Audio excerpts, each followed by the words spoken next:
Hello, my name's Kieran Harvey, and today I'm going to talk to you about my research project, which is entitled The Correlation Between Practice Habits and Injuries in Guitarists. Over the last 30 years, research and treatment into the physical injury and psychological stress amongst performing artists continues to grow, and alarming statistics regarding their health are starting to emerge, showing clear evidence that this is an area that all musicians should take seriously. These statistics are showing that there's a real need for musicians to become aware of how and why these injuries occur, and the potential damage to either their career or passion that can ensue if they don't begin to look after their bodies. Reitveld's study led him to conclude that although acute injuries are rare in music, they are often caused by the chronic imbalance between load and load-bearing capacity and or misuse while making music. Some studies estimate that the rate of upper extremity musculoskeletal disorders among professional musicians ranges from 39 to 87% and between 34 and 62% among secondary school music students, whilst other authors suggest that the playing-related injuries are as high as 93%. One large study conducted on over 1,000 musicians found that 36% had muscle fatigue and or strain due to poor technique, inadequate supports, bad posture or overuse. So, where do guitarists fit in with these injuries? In a study performed by Morse et al., which questioned 209 people who indicated they were professional musicians and amateur musicians, it concluded that this activity may be second only into computer use in prevalence as a possible risk factor for cumulative trauma disorder. In this study, 29% of all musicians indicated significant pain, with keyboardists and guitarists leaving the statistics. Although it is open to debate which instrument possesses the most risk of injury amongst musicians, many studies show that the guitarists are one of the highest risk groups of suffering from playing-related injuries. In a study performed by Kaya in Manchester that examined instrument-specific injury rates of university-level musicians, they concluded that the highest rates of injuries were amongst pianists, guitar players and harpists. Reitveld also places guitar as one of the leading instruments of developing musculoskeletal injury. In a study performed by Feldman, Wickland and Chesky to find out how guitarists are affected by musculoskeletal disorders, they tested all types of guitarists and found that all had injury specific to their instrument and what hand they fretted with. The right-handed guitarist exhibited pain and injury in the left side of the body, whilst left-hand guitarists showed more pain on the opposite side. Of the total subjects in this group, 81% reported one or more musculoskeletal problems. So my research. There are plenty of facts and figures out there clearly showing that guitarists suffer with playing-related injuries of various degrees of severity. But when researching this, I found none of these papers really hit home.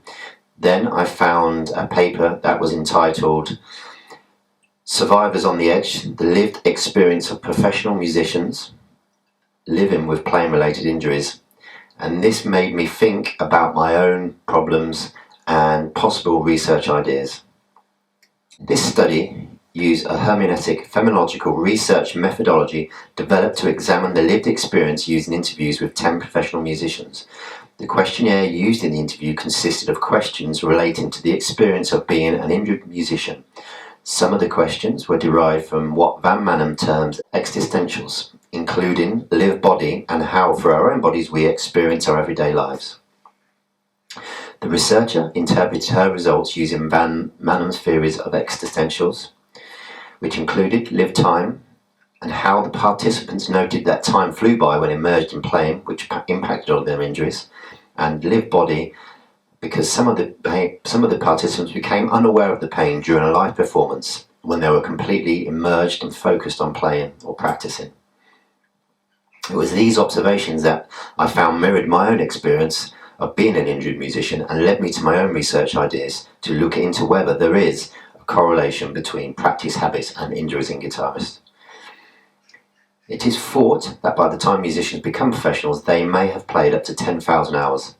And as the majority of the time you're playing as a musician is practicing, there's a potential for an injury to occur at some time. As a guitarist, my own injuries have been pretty extensive, and I can pinpoint the times and circumstances which they occurred, all of which came from extended practice in either a bad position or working on difficult techniques. During my early playing, I never had any advice on injury avoidance or proper practice habits during lessons, and it wasn't until I researched the subject much later on, after suffering another injury, that I found some questions on the topic and information. For my research, I decided to use a questionnaire to obtain my data, as this would be the most practical and quickest way to obtain the information that I needed. If I needed a bigger sample group and had more time, I could have posted on surveys on guitar chat rooms, but this would have been much more time consuming and would have been harder to pull in the results.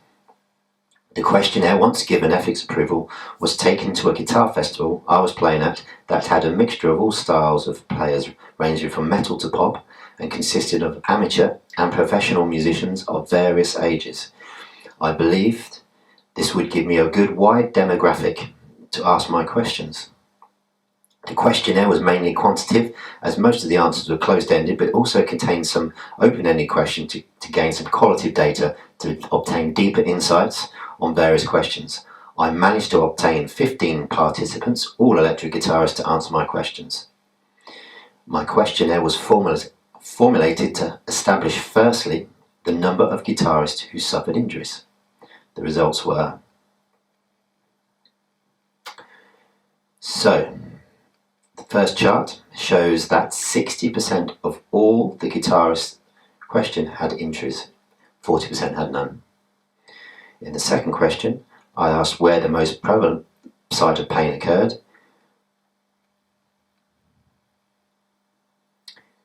The most affected area was the hand, including the wrist and fingers, with 28.1% suffering in that area. They were then asked to give a score from 1 to 5, the pain levels in those affected areas. 66% expressed severe or debilitating pain in those areas. The guitarists were asked how many years they'd been playing and what age they began playing. So the first chart shows the average number of years playing the guitar. In the blue section, which is the injured group, the guitarists played for an average of 27 years, whilst in the red section, the uninjured group, the guitarists played for an average of 20 years. The average age guitarists began playing were, in the blue section, the section with injuries, the average age was 13.5 years old, and the non-injured guitarists in red averaged 27 years old.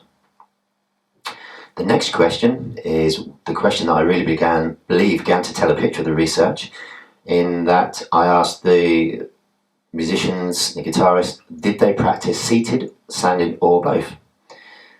So, if you look at this chart, did the musicians practice standing or seating?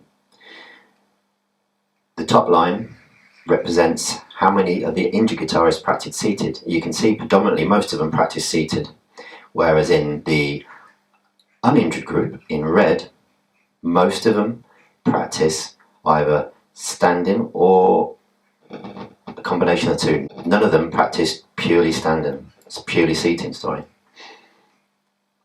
This shows a real difference in the seated habits. The next question was to establish how many hours a day was spent practicing.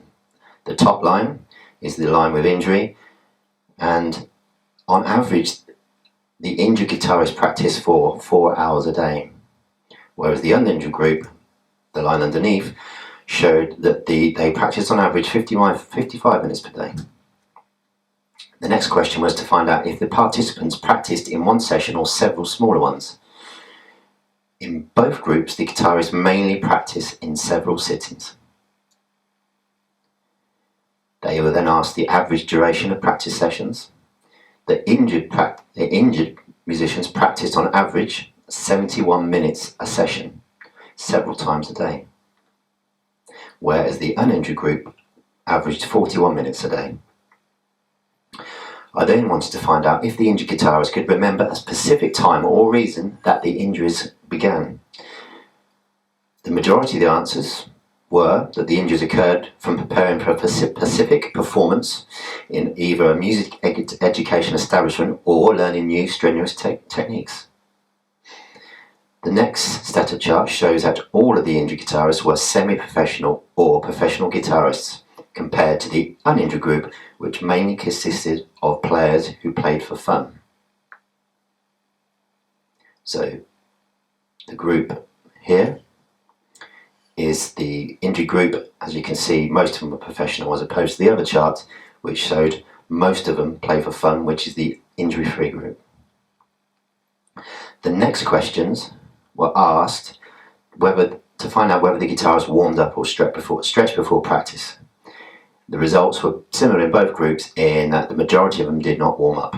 The final question was to ascertain whether the guitarists had guitar lessons, and if so, did they receive any injury prevention during the lessons. So this chart here is the injured group who had lessons. 66% of them had lessons with no injuries, whereas in the uninjured group, very similar results, 66% had lessons and received no information. So the conclusion. The results of the first group of questions are similar to the outcomes of other studies conducted in the same field. In a study by Rigg et al., which aimed to determine the most common anatomical location of pain guitarists, they found 61.3% reported playing-related injuries, similar to my own results of 60%. The results all showed similarities to the study by Feldman, Wickland and Chesky, who found that 81% suffered musculoskeletal injury through playing the guitar. There was a difference in the playing history of the guitarists, with average number of years being more in the injured group, as well as the average age they began playing being younger. This could suggest that either the injuries occurred from starting playing at an early age, or more simply, the more years you play increases the likelihood of getting an injury, which Yoshimura and her colleagues found in the study, showing that an increased number of years playing the piano was a significant predictor of pain. Even though there is not much information on whether starting an instrument at an early age can lead to an increased chance of injury, it is possible that being a young keen guitarist could mean they have more time to spend practicing and probably play through the first signs of injury. Zaza found that playing-related injuries were already a problem for many students at the post-secondary school level, and according to Lockwood, the prevalence of problems in this age group may be the harbinger of more serious problems in the future. When questioned if the guitarist practiced standing or seating or both, there was a clear difference in the results. The injured group played predominantly seated, but none of the uninjured group practiced solely seated, but either standing or both. When playing the guitar, a different sitting position can modify the structure supporting the body, with a poor sitting posture causing improper pelvic position, which is the root of most back problems in guitarists. In most studies on the subject, incorrect sitting posture, which causes the pelvic position, seems to be the cause of all these back problems, which reflects in my study.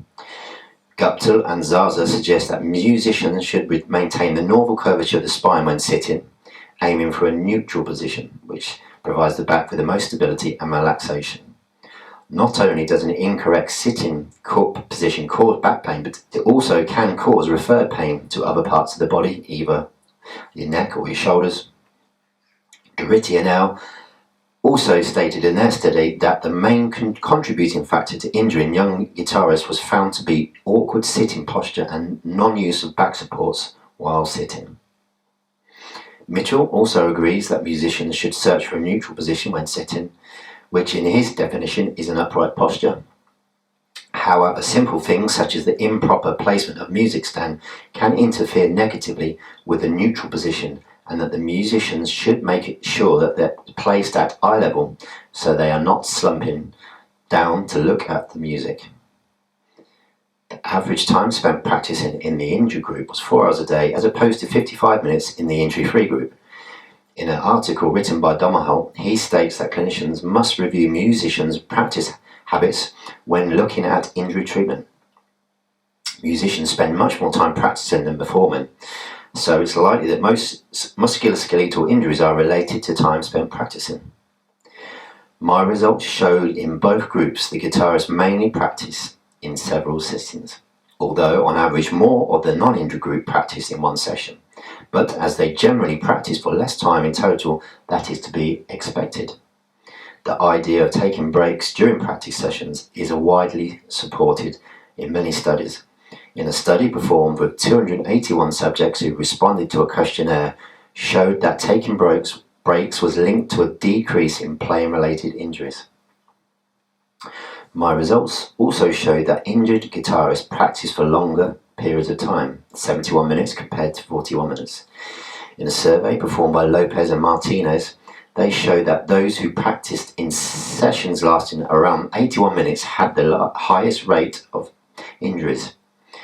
After intervention and reducing the duration of this practice session to 56 minutes, a significant increase in the number of injuries was noted. In Guptill's study, she noted that the participants spoke about a trance-like state when engaged in practice. This lack of perception of the body and pain as well as time could lead to injury or playing through it. This suggests that more frequent breaks seems to be much more effective in prevention of injuries. When asked whether the participants could remember a specific time or event that caused the injury, some of them spoke about time during higher music education that led to the injury, whilst others spoke about preparation for music competition or learning new challenging techniques. All these injuries occurred during a period of intense practice. In a study by Fry, he found that there was virtually 100% correlation between the onset of symptoms and an increase in the time multiplied by intensity of musical practice. This was usually brought about by preparations for exams or recital or a competition. My results showed that all of the injured guitarists were semi-professional or professional guitarists, whereas the uninjured group consisted mainly of guitarists who play for fun. This coincides with the fact that most professional or semi-professional musicians generally practice for or have practiced for longer, which collaborates with the results. One study, which examined 34 professional musicians and 40 amateurs, found a relationship between the type of musician and the perception of practice. Results suggested that amateur musicians viewed practice as leisure, while professionals viewed it as work, leading to increased and longer sessions. When it comes to warming up and stretching before practice sessions, the majority in both groups answered that they did not. In the music field, many professionals recommend that musicians include stretching in their practice regimes, but other investigations have shown that stretching prior to, after or before practice produces no preventive effect. Some musicians like to add a warm-up routine as part of their practice, a method Guptill and Zaza agree with. They recommend that pianists and string players utilise slow and comfortable playing of scales, arpeggios or an easy repertoire during their warm-up session. In the final question, it revealed that all the guitarists had lessons and 70% of them had received no advice on injury avoidance and prevention. In Guptill's study, she observed that participants spoke about music education and trusted their teachers even during intense lessons where injuries began to emerge. This illustrates the high regard in which music teachers are sometimes held and at how important their influence can be in developing musicians, not only in their playing, but educating them in the correct practice techniques to avoid injuries. Besides teaching students safe practice methods, Klickstein states that teachers should also be responsible for identifying the warning signs and symptoms of injuries. In summing up, there seems to be a number of factors which could cause problems and injuries in guitarists during practice, with each one being backed up by others' research. Correct seating or standing position, multiple shorter practice sessions and better education on injury and avoidance, and recognising the early signs through education could help in decreasing the amount of injured guitarists. So this leads me on to further studies. The idea I have to carry on with this area is a study into the correlation between seating habits whilst practicing in injured and non-injured electric guitarists. With this research, I intend to examine the posture of a sample of guitarists whilst they perform seated during their own practice regimes, roughly half of which will suffer from playing-related injuries and the other half no playing-related injuries. I will ask for the participants through the large network of guitarists I know, either from my own students or students of fellow guitar teachers, I also have a large group of fellow musicians that I can help to pull upon to obtain a large study group.